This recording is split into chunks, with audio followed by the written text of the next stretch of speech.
जैसे आपका है कि मैं प्रत्याशी तो हूँ ही, मतलब आपको ये पूर्ण विश्वास है कि इस बार रफड़ा से भारतीय जनता पार्टी हमें टिकट देने का काम करेगी? बिल्कुल, मुझे सब मतलब संपूर्ण विश्वास हुआ है, तभी हमने जो है कि बताइए कि जितना ध्यान इस रोड बनाने पे दिया गया, इसके आधा ध्यान भी हो दिया तो यही आपके बगल में रोडवेज है, देखिए चले जाइए, लैट्रिन बाथरूम चाहे रहने सोने बैठने ठहरने किसी चीज का इंतजाम नहीं है। मैं ये भी जानना चाहूंगा कि अगर जैसे आपको टिकट मिल जाता है और यहाँ से रफड़ा से विधायक बन जाते हैं, तो रफड़ा में ऐसी क्या क्या दिक्कत और कमी समझ में आती है आपको कि उसको आप ठीक करवाने का काम करेंगे? लगातार 15 साल से यहाँ पे बहुजन के विधायक रहे हैं, विकास पुरुष कहे जाते हैं, उन्होंने क्या क्या ऐसे काम नहीं कर पाए जिसे आप करना चाहते हैं? दोस्तों, इस वक्त हमारी मौजूदगी है बलिया जिला के रफड़ा विधानसभा में, और रफड़ा का भगत सिंह स्कूल है और स्कूल के सामने जो तिराहा है यहाँ पे हम लोग खड़े हैं। और आज मुस्लिम का एक बहुत ही प्रसिद्ध त्योहार है, देखते हैं ईद ए मिलाद उन नबी। ये मोहम्मद पैगंबर साहब की याद में मनाई जाती है, उनके जन्मदिन के अवसर पर मनाई जाती है। और यहाँ पे देखते हैं तमाम जो आज इस कार्यक्रम में एक बहुत बड़ा जुलूस रफड़ा से निकल करके और पूरे रफड़ा नगर का भ्रमण करने वाला है।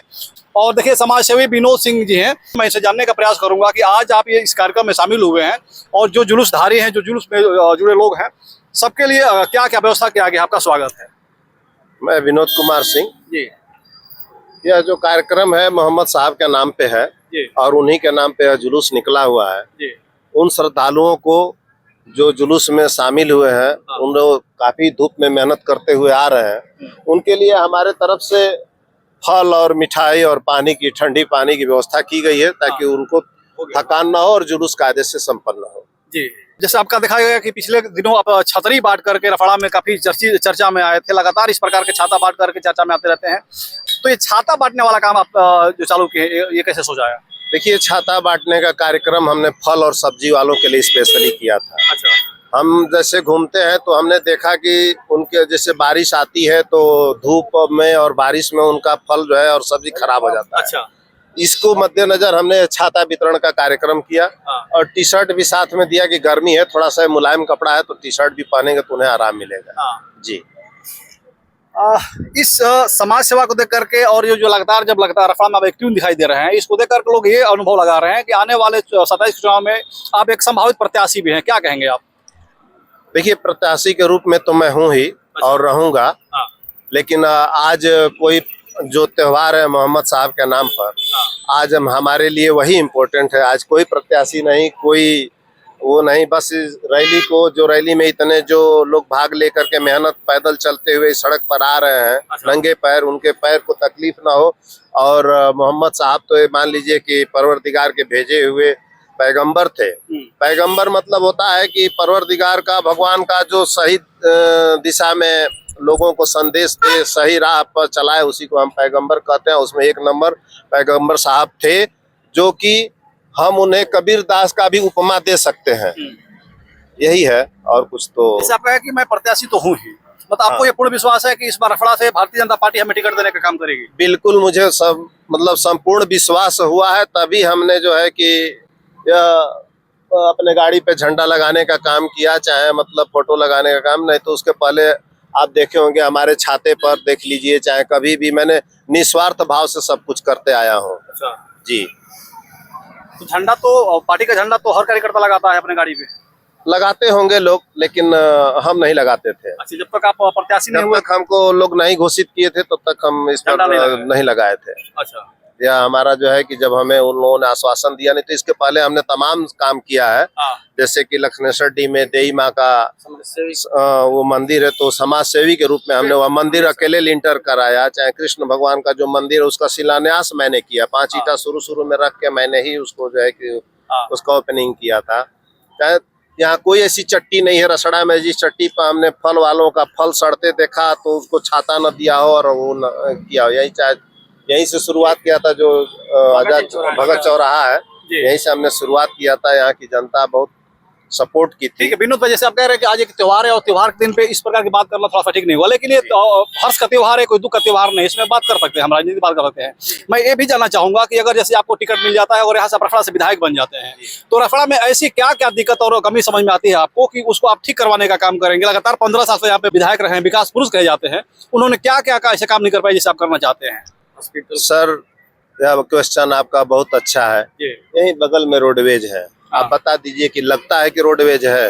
यहाँ की जनता को जो है कि अगर जो हर आधे घंटे पे एक बस होनी चाहिए। हाँ, जैसे 40 साल में रोडवेज का काम नहीं हुआ, एक रोड छोड़ करके हमें तो कुछ नहीं दिखता है। हाँ, चीनी मिल है देख लीजिए, बंद हो गई, किसी ने जो है कि उसके लिए ना भूख हड़ताल किया ना कुछ जोरदार मुद्दा उठाया। हाँ, शिक्षा को देख लीजिए, कितने शिक्षित लोग हैं। मैंने बहुत अच्छा सर्वे किया है और मैं शिक्षा लाइन से हूँ, मेरा स्कूल भी चलता है। हाँ, यहाँ पर बहुत सारे स्कूलों में हमने बहुत शिक्षा फैलाने का काम किया, जैसे संस्कार सागर हुआ, ये जो सरकारी विद्यालय इंटर कॉलेज क्या नाम है इसका, परशुराम में हर जगह फुटबॉल डिस्ट्रीब्यूट किया। से 2-4 साल पहले से मैं लगा हुआ हूँ। हाँ, तो शिक्षा को देख लीजिए, बेरोजगार आप देखिए, हर घर में एक नवयुवा बेरोजगार है। अच्छा, तो हम जब शिक्षा, संस्कार और रोजगार पर जब काम करेंगे तब ना हमारा विकास होगा सर, यही है। तो हर घर में अगर युवा बेरोजगार है तो सरकार का फेल्योर कहा जाएगा ना, फिर अब इसमें एक विधायक क्या कर पाएगा? प्रतिनिधित्व का काम होता है कि अब सरकार के पास पहुंचाएं। हाँ,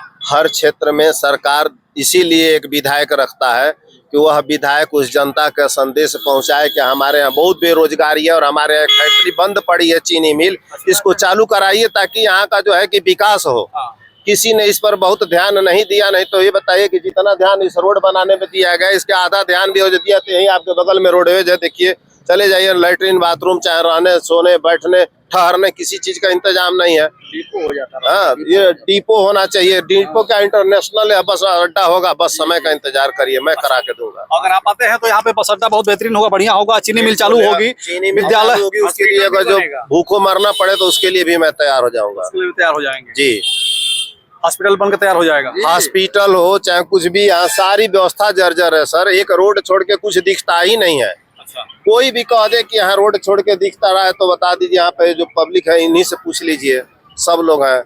आज पहली मेरी मुलाकात है, मेरे समर्थक नहीं है, सही जो है उसको इन लोगों से पूछ लीजिए। क्या कहेंगे विनोद जी जो कह रहे हैं, इसमें कितनी सच्चाई है? क्या अगर विधायक बन जाते तो रफड़ा को चमकाने का काम करेंगे? सबसे पहले तो मैं अपना परिचय बताता हूँ। मेरा नाम अब्दुल रहीम पिंटू है। मैं वर्धमान क्षेत्र पंचायत मंदा से हूँ जी। आपको पहले धन्यवाद देना चाहता हूँ कि ये विनोद भाई, ये पहला बार हमसे परिचय हुआ है। मैं सच्चाई कह रहा हूँ कि रसड़ा का विकास जो हुआ है, खाली रोड का विकास हुआ है, न शिक्षा के लेकर न हॉस्पिटल के लेकर कुछ नहीं हुआ है। खाली मुद्दा उठता है, खाली रोड का विकास हुआ है। और यहाँ पे विधायक उमाशंकर सिंह जो गरीबों का मसीहा और विकास पुरुष कहा जाता रहा है। हाँ, विकास पुरुष के कहते हैं, गरीबों को मदद किए हैं, मगर न शिक्षा पर ध्यान दिए हैं, न स्कूल खुला है, न हॉस्पिटल बना है, इस पर न रोडवेज बना है, इस पर कुछ चर्चा नहीं हुआ। क्या कहेंगे आप लोग?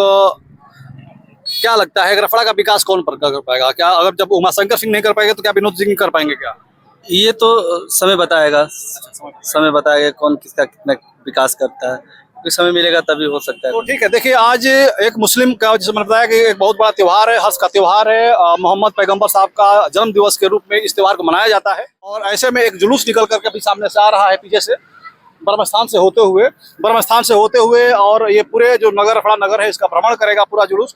और ऐसे में हम विनोद सिंह जी जो यहाँ पे अपना स्टॉल लगाए हुए हैं लोगों का नाश्ता पानी कराने के लिए, तो इनसे मैंने चर्चा कर लिया। एक साथी और हैं, आपसे भी जाना चाहूँगा, क्या नाम है आपका? महेंद्र कुमार कौशल हमारा नाम है। कहाँ घर है? मुड़ेरा घर है। मुड़ेरा घर जी। महेंद्र जी क्या कहेंगे, आज जो रफड़ा की राजनीति है, इस रफड़ा की राजनीति पे क्या कहेंगे? और रफड़ा में जो विकास हुआ है इस पे क्या कहेंगे? और क्या क्या विकास रह गया, क्या और होना चाहिए, इस पे क्या कहेंगे? रोड के छोड़कर कोई विकास दिखता ही नहीं है। रोड को कोई विकास नहीं कोई नहीं दिखता है। और जब से हम विनोद भैया को जानते हैं, विनोद भैया जब से आए हैं तब से पूरा निस्वार्थ समाज की सेवा किया है। अच्छा, छाता बांटकर, फल बांटकर, पूरा सावन मास में पूरे महीने इन्होंने हर मंदिरों पर घूम करके निस्वार्थ फल वितरण किया है। अच्छा, तो ऐसे भाई जिसका कोई स्वार्थ नहीं है, निस्वार्थ में आज चल रहे हैं, तो जैसे आप कह रहे हैं कि विधायक बन जाने के बाद तो करेंगे ही। आप कह रहे हैं कि रफड़ा में कोई विकास नहीं हुआ है, तो क्या क्या विकास होना चाहिए? आप रफड़ा के रहने वाले हैं, रफड़ा में क्या क्या कमी दिखती है कि ये होना चाहिए और नहीं है? रोड छोड़ के सारा विकास बंद हुआ है। क्या क्या क्या क्या कुछ बताइए। चीनी मिल देख लीजिए, बस अड्डा देख लीजिए, हॉस्पिटल होना चाहिए बढ़िया। कहाँ है यहाँ? कुछ है? कुछ नहीं है। तो विनोद सिंह जी करवाने का काम कर, देखिए सभी जो साथी हैं सबको लोग कह रहे हैं कि रफड़ा में कुछ विकास नहीं हो, रोड छोड़कर कुछ भी नहीं हुआ है। भले ही उमाशंकर सिंह जी को विकास पुरुष कहा जाता रहा है, लेकिन उन्होंने रोड छोड़कर कुछ नहीं किया। और अगर विनोद सिंह जी जीतते हैं तो यहाँ पे इन सारी जो सुविधाएं हैं उसको दुरुस्त कराने का काम करेंगे। और देखिए यहाँ पे ये जलेबी और बिस्कुट सब रखा हुआ है। जो जुलूस में लोग हैं उनको आएंगे तो उनको थके प्यासे आएंगे तो उनको पानी पिलाया जाएगा, खिलाया जाएगा। फल है, जलेबी है और पानी है। बाकी आप लोग इस प्रेम को देख करके, इस भाव को देख करके, इस समरसता को देख करके क्या कहेंगे, अपनी राय रखिए। वीडियो खत्म करना चाहूंगा। जय हिंद, जय भारत।